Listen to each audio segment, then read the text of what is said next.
on Amazon. Yep.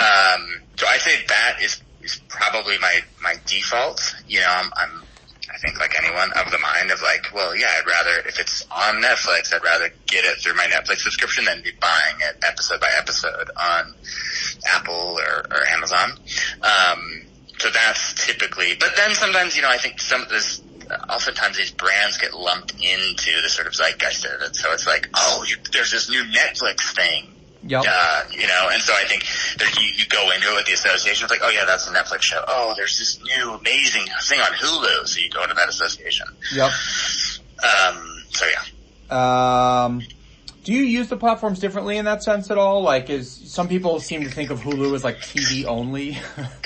And, you know, other ones as like movies or other things. No, I think I'm fairly agnostic that way. I don't think I have any kind of biases. I mean, for me, the bigger bias is like, while Amazon does have a surprising number of things available to stream for free as a Prime member, I do sort of lump them into a different category because I think of it as pay per watch as opposed to subscribe. Oh, interesting. Because I feel like so much of the stuff on Amazon, I mean, all the movies and whatever are predominantly you're renting it, you know, for $2.99. Not their original content, but like back catalog content on Amazon. Yeah, that's true. And is there anything for you that is, I mean, I guess this is really more kind of more likely on the TV side, but kind of appointment TV, like episodic, released this day of the week, new episode, and shows up in your catalog, your sort of like mental catalog as like a thing you want to check in on? Not really. I think part of that might be, I'm trying to think of the last show that I consumed as it was airing. I think part of that would be, you know, Netflix doesn't follow that model. Mm-hmm. I guess there have been some stuff, maybe some Amazon things that maybe I watched in that way, but now I can't remember what. And I feel like so many of the like, HBO, of course, is still beholden to that model, but so many of the shows there have to pass me by. Like, I'm just not into Succession. I never watched Game of Thrones. So yep. There were fewer, and I don't watch like reality TV. We're not super into that. So those shows, yeah. So no, there's not a lot of. I feel like so much of the time, Brian, we are like late to the party on stuff. Yeah. And so it's like by the time I've heard of the show or gotten around to actually watching it, season 1 is already wrapped and the whole thing's available. Yep. I have been there. So kind of moving into that category of like, TV as it relates to connections, do you get recs from people a lot? Do you seek out recs from people a lot? I know you mentioned kind of third-party sources for recs. How does that factor in for you? I do get, you know, recs from friends. And I mean, it's impossible not to because all anyone does anymore is watch TV. So we get a lot of recommendations from friends. We're not religious about following through on those. Yeah. But I would say sort of friends and family, and then the rest come from critics. The rest come from, and also another, I guess, place I should have mentioned that I think does inform some of our watching sometimes are Metacritic and Rotten Tomatoes. Yep, I was going to get there. Would definitely be times where I'll be like, what should we watch? Well, let's see what Rotten Tomatoes says is good that's on right now. So, and then there are a few TV critics that like, I tend to think are pretty good. So give me some examples of those, critics that you kind of follow or trust or maybe even seek out to see what, you know, is on their list or what they're approving of. I really like Emily Nussbaum at The New Yorker. She doesn't do that much. Like she maybe like once a month she'll review something. So it's less, there's a guy named, I'm so bad at these names. I think his name's like Tom Vandeveld, maybe. Mm-hmm. I can look it up and text it to you, but he's at Vox. He's quite good. There's another guy, the head guy at New York Times. His name is James Poniewozik. Uh-huh. He's really good. I tend to feel like his taste is pretty in sync with mine. Yep. Those would be some of the big ones. And then I think for the rest, it's just going to one of the review aggregators and seeing what is been being positively received. Got it. And then at that level of the review aggregator, are you kind of filtering based on, I mean, not physically, but mentally filtering on, kind of looking for reviewers you might know or trust, or? I would say I'm more probably filtering by publication prestige. So it's, if it's the New York Times says this is the best show on TV, and this probably shows my own biases, but like that carries more weight to me than if it's like, the Tampa Bay, Daily says this is great. So, so I think that's probably how my filtering mechanism works. Makes total sense.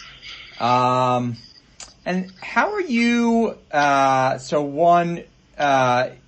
with any of those folks that you mentioned, or, similar folks that you follow or trust, how are you actually finding those reviews, like Emily Nussbaum or the Times or any of these folks? Are you actually going to the New Yorker or the New York Times and seeing what they've liked, or?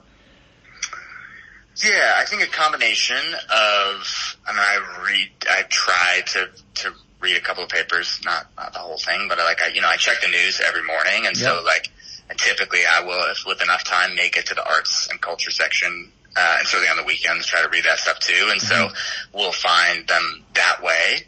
Yep. Sometimes it's through Twitter, so sometimes they'll, I follow a couple of those critics and they'll tweet, hey, check out my review of blah, blah, blah, and that will entice me. Yep.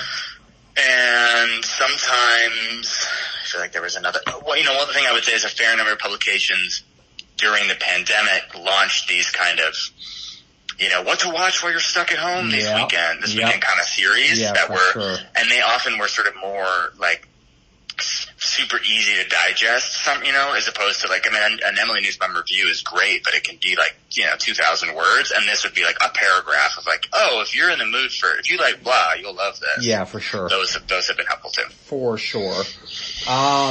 So two other questions kind of coming out of that. One, how do you retain this stuff? I know you mentioned you kind of you took a stab at your own kind of list beforehand. Was that just like a note in your iPhone or something? I feel like I'm revealing all these secrets about myself, man. I don't know if you've ever heard of bullet journaling, but I have a bullet journal. It's very, that's a whole other kettle of fish. But basically it's this. You're talking to a guy who uses a very specific but not expensive $2.50 pen from Japan, and I use Moleskines with dots, not graph paper or lines. So there you go. Well, my bullet journal is a dotted notebook as well. Anyway, it's like an organizational system that within a single notebook you can keep track of all your work stuff and life stuff and blah blah blah. And so in there I do have a list that I try to maintain of books to read, movies to watch, TV shows to check out. Yep. It has in our relationship taken other forms. For a while it was like a piece of paper on the refrigerator, that kind of thing. Never really have done anything digitally beyond just adding stuff to my various queues. Yep.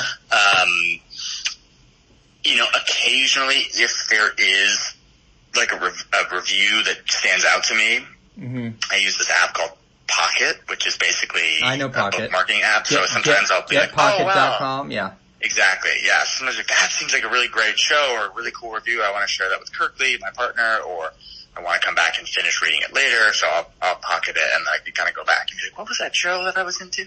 Yep. That's super helpful. So that's kind of how you're retaining the stuff. And it sounds like you do have some version of kind of listing there, even if it's not, always up to date and something that's kind of front of mind or like a weekly priority. And then the other question is just how do you find out more about something? Are you just going off of the review, or if you're getting a rec from a friend, how do you explore more about it or kind of keep that context of they mentioned I might like this because of this, or it's about, it's this kind of show.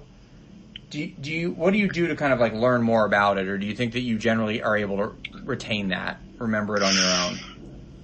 That's a good question. I think if I'm on the fence about something, I feel like I need a little bit more info before I'm going to commit to watching the series. Yep. Then I will, if someone says, hey, the new Perry Mason, got terrible reviews, but you're going to love it on HBO. I might go and read some of those reviews, watch the trailer on YouTube,